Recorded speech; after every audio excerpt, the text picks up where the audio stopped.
everyone. A very warm welcome to the thorough newspaper analysis of 16th February 2023. We have two important editorials today from the Hindu. The first one talking about the refugee crisis in Sri Lanka and its impact on India, followed by the second over the freedom of press in India.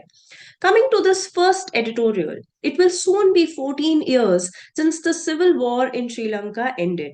The war in itself spanned for over 3 decades, causing a huge toll on the lives and their resources. Many native Sri Lankans had to leave their country and seek refuge in other countries such as India or out of sheer desperation. The Ministry of Home Affairs, in its 2021-22 annual report, states that 304,269 Sri Lankan refugees entered India between July 1983 and August 2012 and were provided relief, including shelter, subsidized ration, educational assistance, medical care, and cash allowances. The progress rate in this regard, with respect to the developments on the refugee front, have been slow. The government of Sri Lanka constituted the Lessons Learned and Reconciliation Commission in 2010 to look back on the causes and outcomes of the horror. Since the end of the civil war, the government of Sri Lanka and the development partners initiated programs in the northern and eastern provinces with objective of resettlement, restoration of critical infrastructure, livelihood and social services to the local population. However, everything has come to a halt with the country facing a severe economic crisis reeling from the effects of the pandemic and the outrage sparked due to the inefficiency of the government in recent times.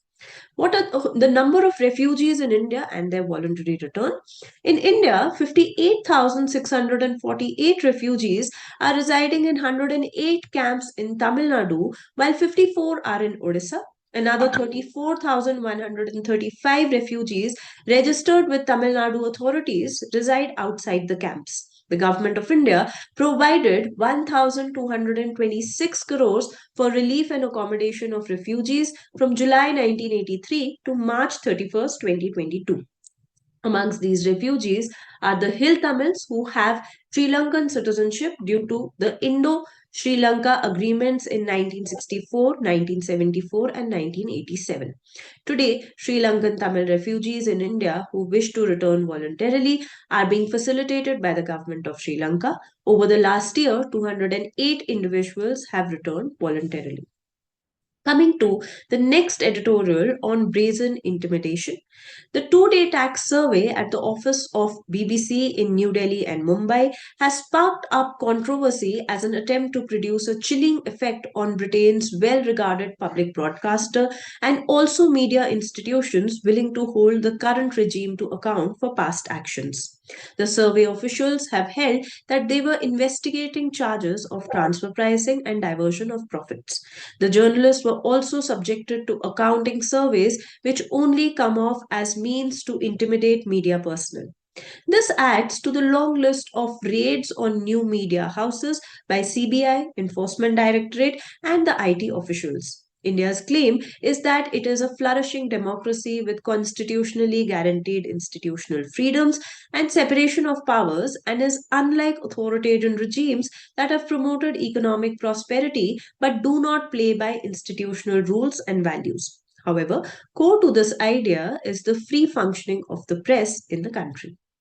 Let's look at the news updates now. The first news update tells us that Nikki Haley has announced her bid to return for presidential elections for 2024. She will be going up against Donald Trump and is the first major rival to do so. Mohammad Shabuddin Chuppu is Bangladesh's 22nd president. He will replace President Mohammad Abdul Hamid.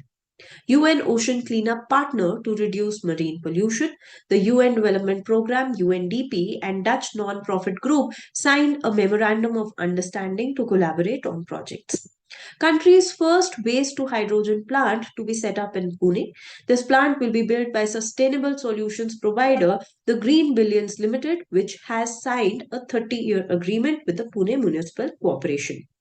Reserve Bank of India announces second global hackathon Harbinger 2023. The RBI has invited innovative ideas in four segments: innovative, easy to use digital banking services for differently abled, that is Divyang; RegTech solutions to facilitate more efficient compliance by regulated entities, REs; exploring use cases solutions for CBDC retail transactions, including transactions in offline mode and increasing transactions per second through put and scalability blockchains.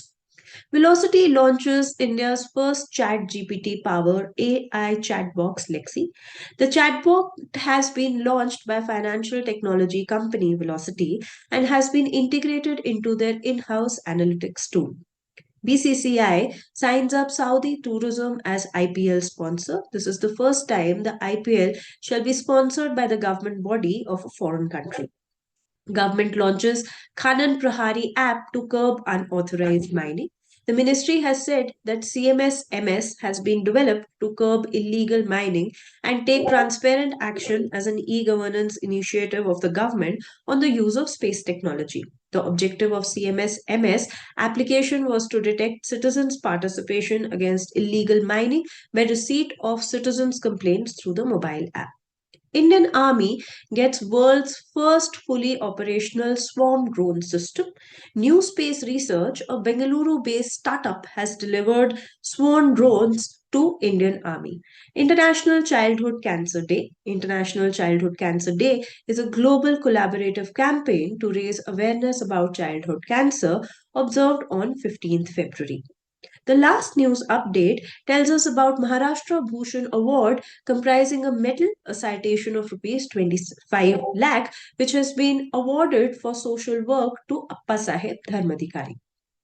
Coming on to the legal updates, in the case of Pancham Lal Pandey versus Neeraj Kumar Mishra, the Supreme Court held that review provision is not to scrutinize the correctness of a decision. The scope is to correct the order if any discrepancies is visible on the face of the order without going into permissibility of another opinion.